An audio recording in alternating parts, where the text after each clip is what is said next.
Assalamualaikum warahmatullahi wabarakatuh. Perkenalkan, nama saya Awana Zakira. Pada kesempatan kali ini, kami dari kelompok 6 mata kuliah dasar-dasar manajemen akan menjelaskan mengenai motivation atau motivasi. Nah, untuk penjelasan selanjutnya akan dijelaskan oleh teman-teman saya sebagai berikut. Saya Smerani dengan NIM C1B023-1005. Di sini saya akan menjelaskan apa sih itu motivasi. Motivasi adalah dalam diri seseorang yang membuatnya bertindak untuk mencapai tujuan tertentu. Ini bisa berupa keinginan, kebutuhan, atau harapan yang mendorong seseorang untuk melakukan sesuatu. Adapun menurut Gisto Darmo, motivasi adalah faktor yang mendorong seseorang untuk melakukan sesuatu. Sedangkan menurut Matis, motivasi adalah keinginan dalam diri seseorang yang menyebabkan orang tersebut bertindak. Dan yang terakhir, menurut Fahmi, motivasi adalah aktivitas perilaku yang bekerja dalam usaha memenuhi kebutuhan-kebutuhan yang diinginkan. Adapun pengertian motivasi dalam manajemen, yaitu motivating atau motivasi adalah proses pemberian motif atau penggerak dan dorongan kerja kepada para bawahan sedemikian rupa sehingga mereka mau bekerja dengan ikhlas untuk tercapai tujuan organisasi secara efisien. Selanjutnya, di sini ada gambaran hubungan manajer dan bawahan, yang dimana manajer tersebut memberi inspirasi atau dorongan kepada bawahan agar bawahan tersebut bekerja lebih baik dan efisien. Sekian, terima kasih. Perkenalkan, nama saya Nurul Kolbi dengan NIM C1B0231016. Di sini saya akan menjelaskan manfaat motivasi dan jenis-jenis motivasi. Manfaat motivasi yang pertama, menggerakkan tindakan. Menggerakkan tindakan dalam motivasi adalah bahan bakar yang membuat kita melakukan sesuatu. Tanpa motivasi, kita cenderung pasif. Yang kedua, meningkatkan kinerja. Orang yang termotivasi cenderung bekerja lebih keras dan lebih efektif. Yang ketiga, meningkatkan produktivitas. Motivasi membantu meningkatkan efisiensi dan produktivitas kerja yang berdampak positif pada pencapaian tujuan organisasi. Yang keempat, mencapai tujuan. Motivasi membantu kita fokus pada tujuan dan mengatasi rintangan. Yang kelima, mendorong kreativitas dan inovasi. Motivasi yang didorong oleh penghargaan atau pengakuan atas ide-ide baru dapat mendorong karyawan untuk lebih kreatif dan berpikir inovatif. Yang keenam, meningkatkan kepuasan kerja. Motivasi yang baik seringkali berhubungan langsung dengan tingkat kepuasan kerja yang tinggi. Karyawan yang puas dengan pekerjaan mereka cenderung lebih loyal dan memiliki tingkat absensi yang lebih rendah. Yang ketujuh, meningkatkan loyalitas. Karyawan yang termotivasi cenderung lebih loyal terhadap perusahaan. Yang terakhir, menciptakan lingkungan kerja yang positif. Motivasi yang baik menghasilkan lingkungan kerja yang kondusif dan kolaboratif. Jenis-jenis motivasi terbagi menjadi dua, yaitu motivasi intrinsik dan motivasi ekstrinsik. Motivasi intrinsik adalah motivasi yang berasal dari dalam diri seseorang, seperti keinginan untuk berkembang, belajar, atau mencapai kepuasan pribadi. Contohnya, seseorang belajar untuk memahami topik tertentu, bukan karena ujian atau penghargaan. Yang kedua, motivasi ekstrinsik. Motivasi ekstrinsik adalah motivasi yang berasal dari faktor eksternal, seperti hadiah, penghargaan, atau pengakuan sosial. Misalnya, seseorang bekerja keras untuk mendapatkan promosi atau gaji yang lebih tinggi. Terima kasih. Perkenalkan, nama saya Ferry Ferniawan dengan NIM C1B023100037. Di sini saya akan melanjutkan materi yang dibahas oleh teman saya. Nah, di sini ada muncul beberapa pertanyaan dari kalangan masyarakat, yaitu apa sih yang mendorong seseorang itu bekerja? Yaitu seperti untuk memenuhi kebutuhan hidup, mencapai tujuan atau ambisi pribadi, dan meraih pengakuan sosial.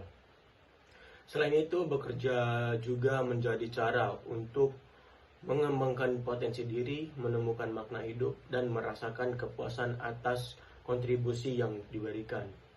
Nah, adapun pertanyaan kedua, yaitu mengapa sih seseorang bekerja keras? Seseorang bekerja keras itu biasanya untuk memenuhi kebutuhan hidup juga, impian atau memenuhi tanggung jawab terhadap keluarga. Nah, adapun motivasi orang bekerja seperti yang ada pada bagan yang tertera, yaitu tentang motivasi orang bekerja. Adapun motifnya yaitu seseorang yang melakukan suatu pekerjaan di mana ia bekerja untuk mendapatkan penghasilan yang cukup dan bisa memenuhi kebutuhan hidupnya sehari-hari, baik material maupun non-material. Adapun beberapa contoh kebutuhan pokok yang material, yang pertama ada yang pada ekonomi seperti makanan, pakaian, rumah, dan lain sebagainya. Dan yang biologis yaitu seperti kelangsungan hidup, perkembangan, pertumbuhan, dan lain-lain. Dan ada pula yang non material yaitu pada psikologis seperti pengakuan, kasih sayang, perhatian, kekuasaan, status sosial, terus rasa berprestasi dan lain sebagainya. Dan ada pula yang sosiologis seperti jaminan keamanan, persahabatan atau pertemanan, kemudian solidaritas, semangat, rasa menjadi bagian dari suatu kelompok tertentu atau suatu kelompok tersebut. Baik, terima kasih. Perkenalkan, saya BK Mulyaningsih dengan NIM C1B02310027. Dalam sebuah motivasi terdapat yang namanya insentif. Insentif ini merupakan sebuah dorongan atau rangsangan yang diberikan kepada karyawan atau pekerja untuk meningkatkan semangat kerja mereka dan prestasinya. Insentif ini dapat berupa penghargaan atau bonus tertentu. Dalam insentif terdapat dua teori. Yang pertama di sini adalah monistic teori dan yang kedua adalah pluralistic teori. Dalam monistic teori di sini menganggap bahwa uang adalah satu-satunya faktor utama manusia dalam bekerja atau motivasi utama manusia dalam bekerja. Teori ini memiliki tiga prinsip. Yang pertama adalah insentif individu lebih efektif daripada kelompok, yang dimana hal ini perusahaan lebih berhasil jika memberikan penghargaan secara langsung kepada individu atas kinerja mereka. Hal ini dapat memberi kesan rasa tanggung jawab personal dan hubungan langsung antara usaha dan hasil. Yang kedua di sini adalah insentif lebih efektif jika diberikan segera. Hal ini menekankan bahwa penghargaan yang diberikan segera setelah karyawan ini mencapai targetnya dapat memperkuat motivasi dan agar karyawan ini merasa bahwa kinerjanya ini dihargai. Nah, yang ketiga adalah lebih besar insentif, maka lebih besar pula prestasinya.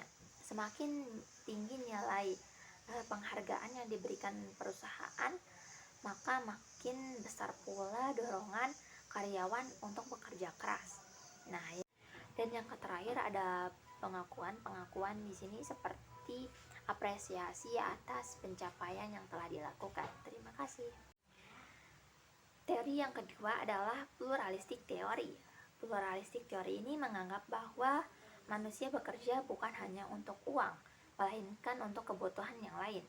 Nah, kebutuhan yang dimaksud di sini adalah yang pertama, kebutuhan substansi. Kebutuhan substansi di sini seperti kebutuhan dasar untuk kehidupan sehari-hari seperti tempat tinggal dan makanan. Yang kedua di sini adalah kebutuhan sosial seperti hubungan dengan orang lain, berinteraksi dan membangun jaringan dengan orang lain. Yang ketiga adalah status. Status di sini seperti posisi atau jabatan dalam sebuah perusahaan. Yang keempat di sini adalah harga diri. Harga diri ini seperti rasa dihargai dalam sebuah perusahaan. Yang kelima adalah prestasi. Prestasi di sini seperti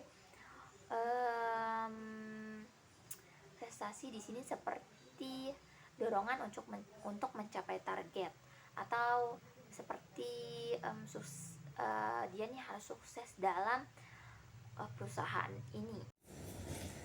Adapun asas-asas motivasi di sini terdapat dalam 7 poin, yaitu yang pertama, fungsi motivasi sebagai alat pimpinan.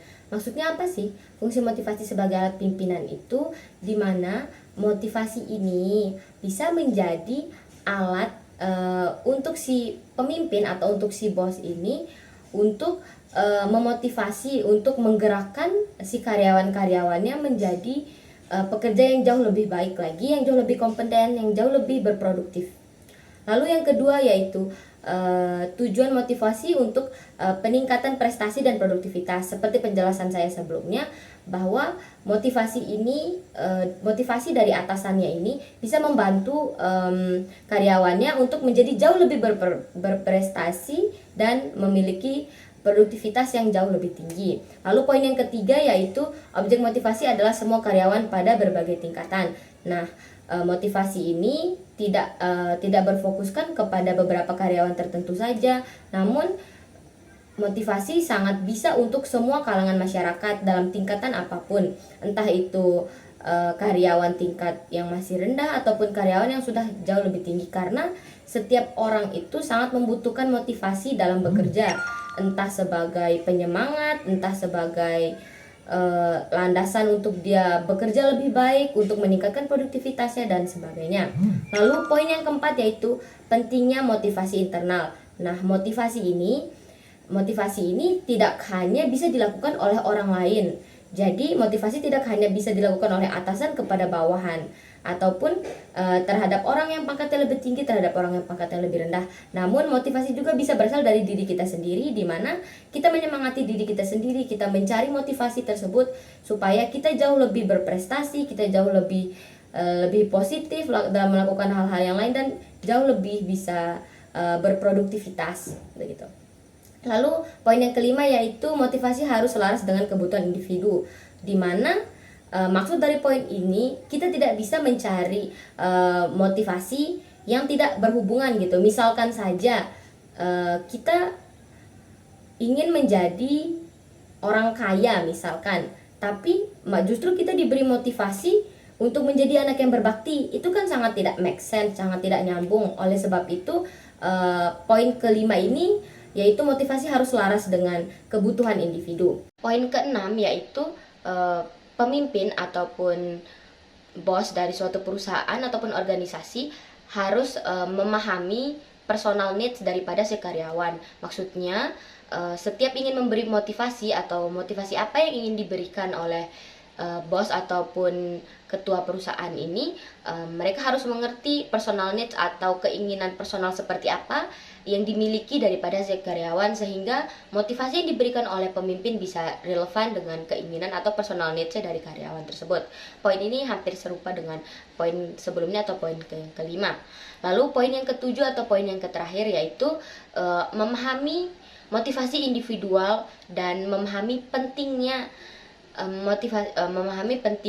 personal daripada si karyawan. Untuk memberikan sebuah motivasi, si pemimpin ataupun bosnya ini harus mengerti bagaimana personal dari individu karyawannya tersebut, bagaimana untuk memotivasi individu tersebut, sifatnya seperti apa, tata cara seperti apa yang cocok, dan sebagainya. Jadi dari ketujuh poin asas-asas motivasi ini, bahwa semuanya saling terhubung dan harus saling terkait, sehingga dapat terjadi motivasi yang baik, yang dapat mudah dimengerti, yang hasilnya bagus, yang positif, dan membuat karyawan ini jauh lebih berprestasi dan bisa menjadi pribadi yang lebih produktivitas. Terima kasih. Wassalamualaikum warahmatullahi wabarakatuh.